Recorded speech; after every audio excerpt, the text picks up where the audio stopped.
અમદાવાદના વાડજ પોલીસ સ્ટેશનમાં નોંધાયેલા પોક્સોના ગુનામાં પકડાયેલો આરોપી પોલીસને ચકમો આપીને ફરાર થઈ ગયો હોવાની ઘટના સામે આવી છે।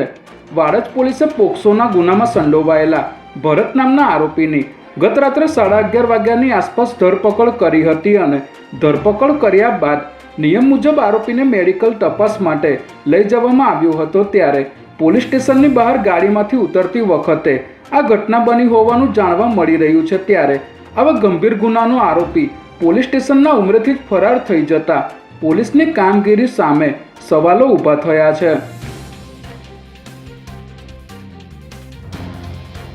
ગુજરાતના પાટનગર ગાંધીનગરના પ્રવેશદ્વાર સમાન ભાટ સર્કલ પર એન્જિનિયરિંગનો અદ્ભુત નમૂનો ગણાતો કેબલ સ્ટેડ બ્રિજ હવે તેના અંતિમ પડાવમાં છે। ત્યારે આ આધુનિક બ્રિજને જનતા માટે ખુલ્લો મૂકતા પહેલા તેની ક્ષમતા અને સુરક્ષાની આખરી ચકાસણી કરવામાં આવી રહી છે, જેમાં બ્રિજના લોડ ટેસ્ટિંગના પ્રથમ તબક્કે 700 ટનથી વધુ વજન ધરાવતા 18 જેટલા વિશાળ ટ્રકોને દર 2 કલાકે એક પછી એક બ્રિજ પરના ચોક્કસ પોઈન્ટ પર સ્થિર કરવામાં આવ્યા છે।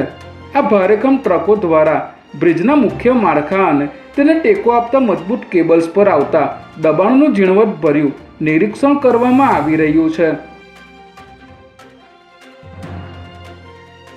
ભરૂચ જિલ્લાના દહેજ પોલીસ સ્ટેશનમાં ફરજ બજાવતા આસિસ્ટન્ટ હેડ કોન્સ્ટેબલ લાંચ લેતા રંગે હાથ ઝડપાઈ ગયા છે। દહેજની એક ખાનગી કંપનીમાં કામ દરમિયાન એક કર્મચારીનું હાર્ટ એટેકથી મોત થયું હતું।